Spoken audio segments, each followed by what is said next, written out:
നമസ്കാരം, ഭാരത് ലൈവിലേക്ക് സ്വാഗതം.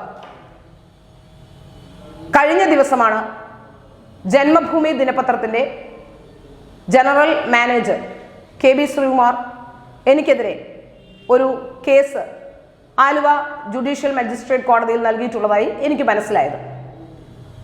അത് അവരുടെ തന്നെ വാർത്തയുടെ ഒരു ക്ലിപ്പിംഗ് എൻ്റെ ഒരു പരിചയക്കാരൻ എനിക്ക് അയച്ചു തന്നതിൽ നിന്നാണ് ഇത്തരമൊരു കേസ് നിലനിൽക്കുന്നുണ്ട് എന്ന് എനിക്ക് മനസ്സിലായത്.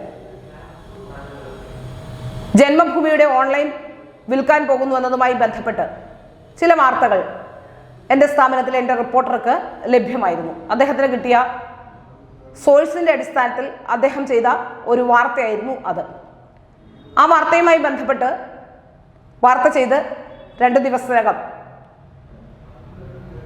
എറണാകുളത്ത് നടക്കുന്ന ഒരു പരിപാടിയിൽ ഞാൻ പങ്കെടുക്കുകയും ആ പരിപാടിയിൽ പങ്കെടുക്കുമ്പോൾ RSSന്റെ പ്രാന്തപ്രചാരകനായിരുന്ന സുദർശൻ അദ്ദേഹവുമായി സംസാരിക്കുകയും അദ്ദേഹവുമായി സംസാരിച്ചതിൻ്റെ അടിസ്ഥാനത്തിൽ ആ വാർത്ത ഞാൻ പിൻവലിക്കുകയും ചെയ്തിരുന്നു.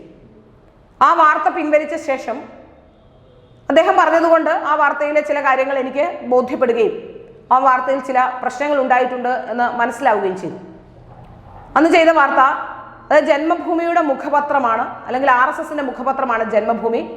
അതുകൊണ്ട് തന്നെ ജന്മഭൂമിയുടെ ആ ഓൺലൈൻ എഡിഷൻ, അതായത് ഓൺലൈൻ വീഡിയോ പകർപ്പവകാശവും ഓൺലൈനുമൊക്കെ മറ്റൊരു കേരള കോൺഗ്രസ് അനുഭാവിയായ മറ്റൊരു ഓൺലൈൻ മാധ്യമത്തിന് കൈമാറുന്നു എന്ന വാർത്തയായിരുന്നു ലഭ്യമായത്. അപ്പോൾ ആ വാർത്തയുമായി ബന്ധപ്പെട്ടതിൽ ചില ശരികളുണ്ടെന്ന് ബോധ്യപ്പെടുത്തിയതിൻ്റെ അടിസ്ഥാനത്തിലായിരുന്നു അന്ന് ആ വാർത്ത ചെയ്ത്. എന്നാൽ പിന്നീട് ആ വിഷയം ആ ചർച്ചകൾ മുന്നോട്ട് നടക്കാതിരിക്കുകയും മറ്റുള്ള കാര്യങ്ങളുമായി ബന്ധപ്പെട്ട് അത്തരം ചില ശ്രമങ്ങൾ ഉണ്ടായിരുന്നത് ഇല്ലാതാവുകയും ഒക്കെ ചെയ്തതായി നമുക്ക് മനസ്സിലാക്കാൻ സാധിക്കുകയും ചെയ്തിരുന്നു. അതുമാത്രമല്ല, RSSന്റെ പ്രാന്തപ്രചാരകരുമായി സംസാരിച്ചതിൻ്റെ അടിസ്ഥാനത്തിൽ ആ വാർത്ത പിൻവലിക്കുകയും ചെയ്താണ്. എപ്പോഴും ആ വാർത്തയ്ക്ക് ഏതോ വക്കീൽ നോട്ടീസ് അയച്ചിരുന്നു എന്ന് ആ വാർത്തയിൽ പറയുന്നുണ്ട്. അതായത് ജന്മഭൂമി സമൻസ് അയച്ചു എന്ന് പറഞ്ഞ് എനിക്കെതിരെ സമൻസ് ഉണ്ട് എന്ന് പറഞ്ഞിട്ട് അയച്ച വാർത്തയിൽ പറയപ്പെടുന്നുണ്ട്. ഏതായാലും ഈ പറയപ്പെടുന്ന സമൻസും അതുപോലെ തന്നെ അതിനു മുമ്പ് അയച്ച വക്കീൽ നോട്ടീസും എനിക്ക് ലഭ്യമായിരുന്നില്ല. അത്തരമൊരു കേസ് നിലവിലുള്ളതായി പോലും എനിക്ക് യാതൊരു തരത്തിലുള്ള അറിവും ഉണ്ടായിട്ടില്ല. കോടതിയിൽ നിന്നോ പോലീസിൽ നിന്നോ ഒന്നും തന്നെ എനിക്ക് അത്തരത്തിലുള്ള യാതൊരു അറിവുകളും ഉണ്ടായിരുന്നില്ല. അപ്പോൾ ഈ വാർത്ത ഓൾറെഡി പിൻവലിക്കുകയും ചെയ്ത വാർത്തയാണ്. പിന്നീട് എന്തിൻ്റെ അടിസ്ഥാനത്തിലാണ് ആ വാർത്തയുമായി മുന്നോട്ട് പോയത്, ആ വാർത്തയ്ക്ക് ഒരു കേസുമായി മുന്നോട്ട് പോയതെന്ന് എനിക്ക് വ്യക്തവുമല്ല.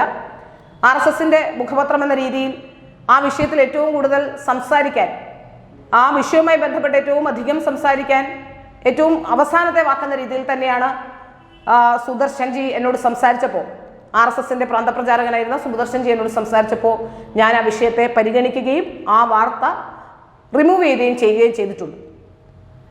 പക്ഷേ ക്ഷമാപണം നടത്തിയില്ല എന്നാണ് അവർ പറയുന്നത്.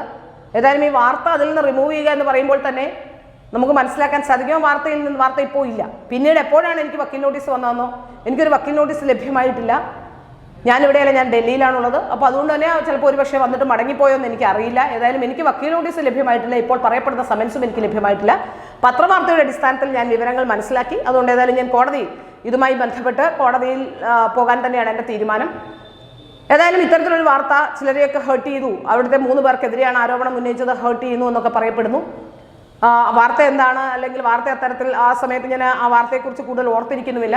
ഏതായാലും അങ്ങനെ ആർക്കെങ്കിലും അത്തരത്തിലൊരു ബുദ്ധിമുട്ടുണ്ടായിട്ടുണ്ടെങ്കിൽ ആ വാർത്തയുമായി ബന്ധപ്പെട്ട് അതിൽ ഖേദിക്കുന്നുണ്ട് ഞങ്ങൾ. അതുകൊണ്ട് തന്നെയാണ് ആ വാർത്ത പിൻവലിച്ചത് എന്ന് എൻ്റെ പ്രേക്ഷകരോടും പറയുന്നു.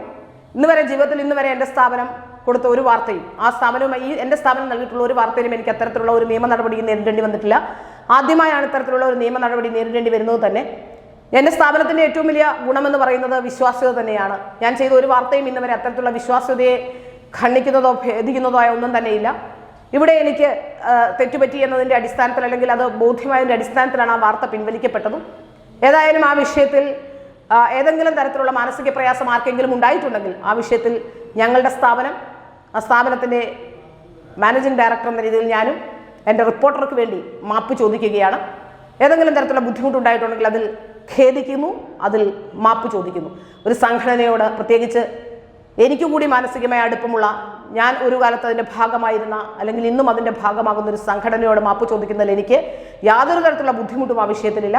അതുകൊണ്ട് തന്നെയാണ് അത്തരമൊരു കാര്യം ചെയ്തിട്ടുണ്ടെങ്കിൽ, അത്തരമൊരു ബുദ്ധിമുട്ട് ആർക്കെങ്കിലും ഉണ്ടായിട്ടുണ്ടെങ്കിൽ ഞാൻ ആ വാർത്ത റിമൂവ് ചെയ്താണത് മനസ്സിലാകാഞ്ഞിട്ടും എന്താ ആണെന്നറിയില്ല. ആ വാർത്ത കണ്ട ഉടനെ പോയതാണോ എന്ന് എനിക്കറിയില്ല. ഏതായാലും അത്തരമൊരു വാർത്ത എൻ്റെ പ്ലാറ്റ്ഫോമിലേ ഇല്ല. ആ വാർത്ത റിമൂവ് ചെയ്തതുമാണ്. അതുകൊണ്ട് ഞാൻ തീർച്ചയായും മാപ്പ് ചോദിക്കുകയാണ്. അത്തരത്തിലുള്ള എൻ്റെ പ്രേക്ഷകരോടും, ആദ്യമായി എനിക്ക് അത്തരത്തിൽ പറ്റിയ ഒരു വീഴ്ചയ്ക്ക് എൻ്റെ പ്രേക്ഷകരോടും ആ സ്ഥാപനത്തോടും സ്ഥാപനത്തിൻ്റെ മേലധികാരികളോടും ഏതെങ്കിലും തരത്തിൽ ബുദ്ധിമുട്ടുണ്ടായിട്ടുണ്ടെങ്കിൽ മാപ്പ് ചോദിക്കുകയാണ്.